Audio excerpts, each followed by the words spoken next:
América fragmentada, la polarización política tras el colapso.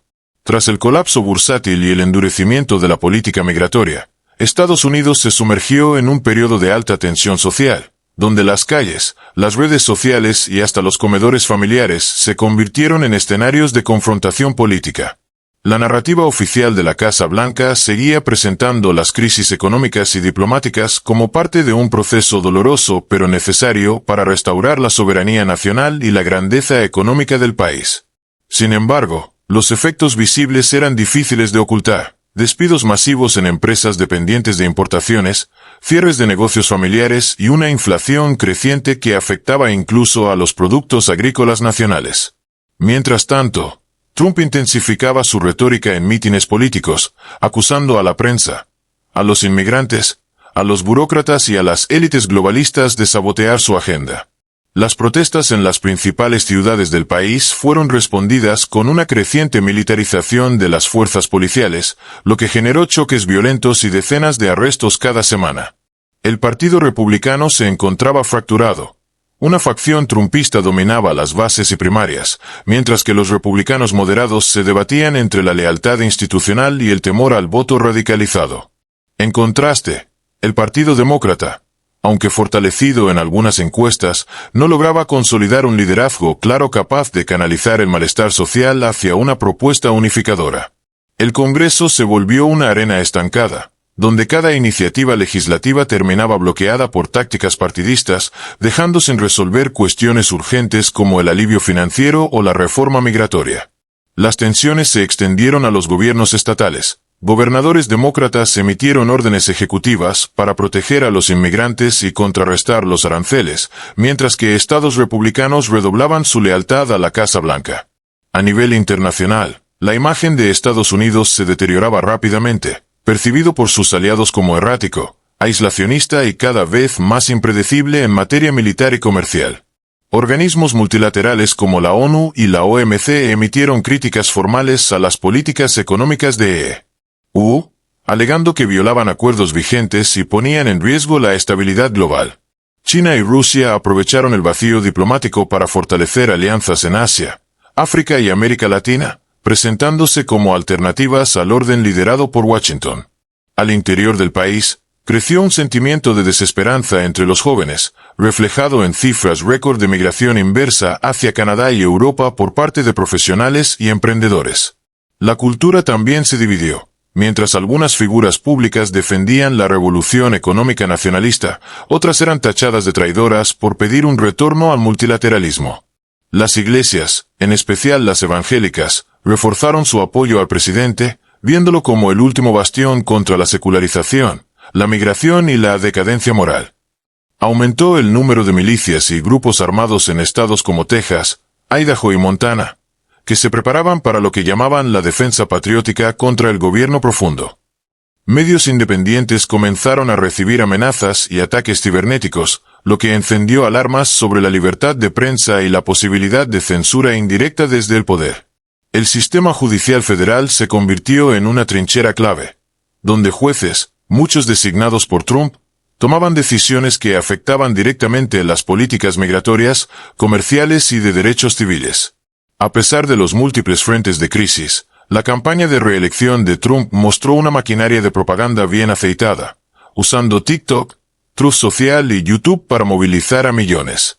En este clima de fractura profunda, donde la mitad del país veía al presidente como un salvador y la otra como una amenaza, Estados Unidos comenzaba a parecerse más a una federación en guerra cultural que a una república estable. Año electoral, la incertidumbre de una nación al borde. Con la campaña electoral de 2025 en plena marcha, el país se encontraba en un estado de tensión acumulada, enfrentando la posibilidad real de una elección que no solo decidiría al próximo presidente, sino el rumbo mismo de la democracia estadounidense.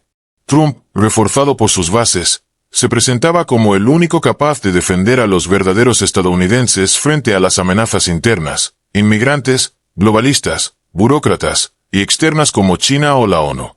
Su estrategia se basaba en crear un relato épico de resistencia nacional, presentando la crisis económica como una guerra justa y necesaria para destruir las cadenas de dependencia global.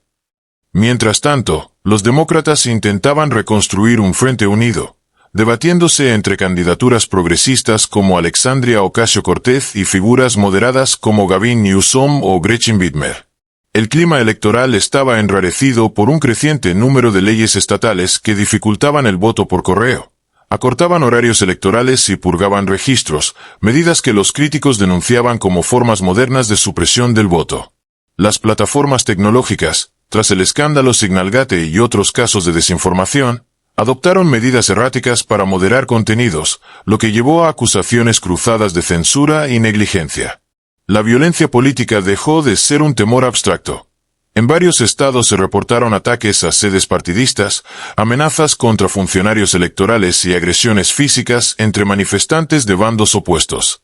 A nivel económico, el desempleo seguía alto, la inflación persistía y el dólar comenzaba a perder fuerza frente a otras monedas fuertes como el euro y el yuan. El gobierno, para contrarrestar la narrativa de caos, anunció una nueva serie de subsidios directos financiados con deuda pública, lo que encendió alarmas en Wall Street y entre economistas internacionales. En los debates presidenciales, Trump evitó preguntas técnicas y recurrió a una retórica emocional cargada de patriotismo, ataques personales y promesas vagas pero potentes. El candidato demócrata, por su parte, intentaba ofrecer una visión de reconstrucción y reconciliación, pero sufría por la fragmentación interna del partido y la fatiga política del electorado. Las encuestas nacionales mostraban un empate técnico, pero los márgenes eran tan estrechos en estados clave que cualquier alteración podía inclinar la balanza. Las agencias de inteligencia advirtieron sobre intentos de interferencia extranjera, con informes de bots rusos, hackers iraníes y propaganda digital financiada desde Pekín. El Congreso no logró aprobar medidas de protección electoral, y algunos estados ya anticipaban disputas legales sobre resultados antes incluso de las votaciones. Las protestas por los efectos de la operación Safeguard continuaban, con huelgas de estudiantes, bloqueos de autopistas y paros laborales coordinados por redes de inmigrantes.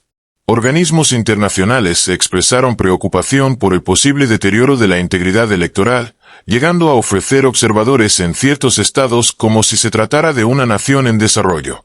Algunos analistas advertían que, sin importar quién ganara, al menos una parte del país no aceptaría el resultado como legítimo, lo que abría la puerta a escenarios de inestabilidad institucional. El presidente insinuó en entrevistas que no aceptaría una derrota sin una revisión exhaustiva, alimentando el temor a una repetición del asalto al Capitolio, pero esta vez más organizado. En las semanas previas al 4 de noviembre, el ambiente se volvió casi prebélico. Compras masivas de armas, alzas en las criptomonedas y retiro de fondos de bancos tradicionales. Así, Estados Unidos llegaba al final de 2025 como una potencia fracturada, un país al borde de una redefinición histórica, donde la democracia, la ley y la identidad nacional estaban todas en juego.